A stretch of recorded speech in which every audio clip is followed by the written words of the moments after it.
Yeah, the prostate cancer thing's interesting. Where did that come from, Keith? Man, can I have the time to tell you a story Please. I that think it's kind of will very shock important you? because it's the most frequently mentioned thing at the GP's office is prostate Okay, cancer because these this guys is the don't know right. what the hell they're talking about. All right, I'm going to tell you a story of the androgen hypothesis, if you don't mind. And after I tell you this story, all your listeners will know more than their GP does. Okay, but you're right. Prostate cancer is the number one fear for men before they start it, or reasons why they don't start it, as well as what family physicians will tell them: don't start it because you'll get it. So let's talk about that. So, look, the belief for over 7 decades has been that high testosterone causes prostate cancer or increases a man's risk of developing prostate cancer, and that low testosterone was protective against prostate cancer, and that if you raise testosterone, you would cause an existing prostate cancer to grow rapidly, the equivalent of pouring gasoline on a fire. Who hasn't heard that? Now, where did this androgen hypothesis originate? It came from a paper in 1941 written by two urologists, Doctors Huggins and Hodges. Now, Dr. Huggins was a very well known urologist, and in fact, he went on to win the Nobel Peace Prize in 1966 for his work with hormones and cancer. So, a famous urologist. Now, in this paper, they looked at men with metastatic prostate cancer. Now, back then, there wasn't a PSA test, so they looked at something called a prostate acid phosphatase as a serum marker for metastatic prostate cancer.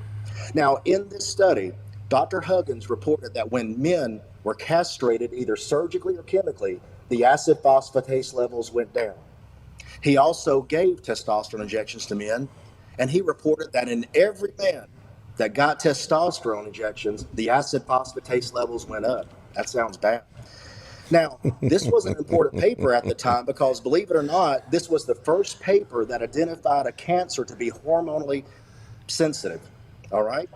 The paper established three things. Number one, that acid phosphatase could be used as a serum marker for metastatic prostate cancer, that castration was effective for metastatic prostate cancer, and that testosterone injections given to men with metastatic prostate cancer was dangerous. Now, when you take a closer look at this paper, you see that testosterone injections was only given to 3 men. Results were given for only 2 of those men, and one of those men had been surgically castrated, so he was no longer hormonally intact. He is what we would call androgen deprived. So the general conclusion that, and this is a quote from the last line of the paper, cancer of the prostate is activated by testosterone injections.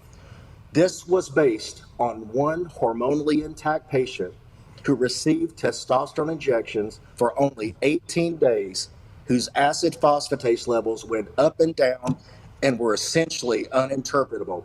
So, decades of depriving men of testosterone was based on the overinterpretation of the results of one single man in one study.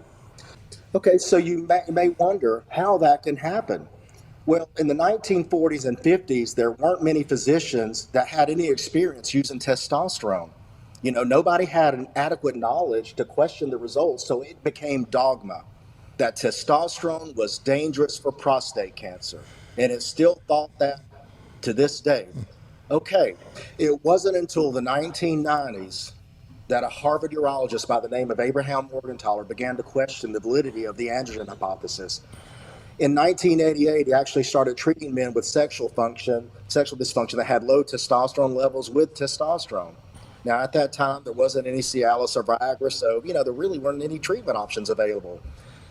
But what he noticed in the men that he gave testosterone, that not only did they improve sexually, but they improved both physically and mentally.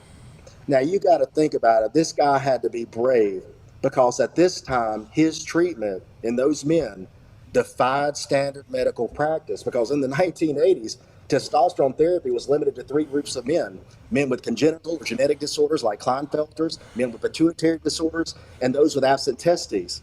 But he did become concerned because some of his colleagues warned him that he could potentially be causing harm based on the work of Dr. Huggins in 1941.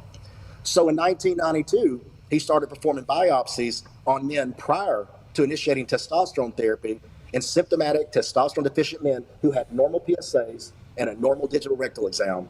He wanted to rule out an existing prostate cancer before he gave him testosterone. What he found was that 11 out of the first 77 men that he biopsied had cancer. Now remember, testosterone was supposed to protect against prostate cancer. Low testosterone was supposed to be protective. Now, this percentage was almost identical to the percentage of men that have prostate cancer with increased risk factors like an elevated PSA or positive digital rectal exam. So low testosterone was found not to be protective. Okay. So what about high testosterone? I mean, could it be harmful? Well, in 2004, he published a paper, and prior to publishing that paper, he performed a world literature review from 1985 to 2004, looking for any worrisome relationship between testosterone and prostate cancer or testosterone therapy and prostate cancer. You know how many he found? He was unable to find a single article that testosterone increased the risk of getting prostate cancer or that testosterone therapy caused prostate cancer progression.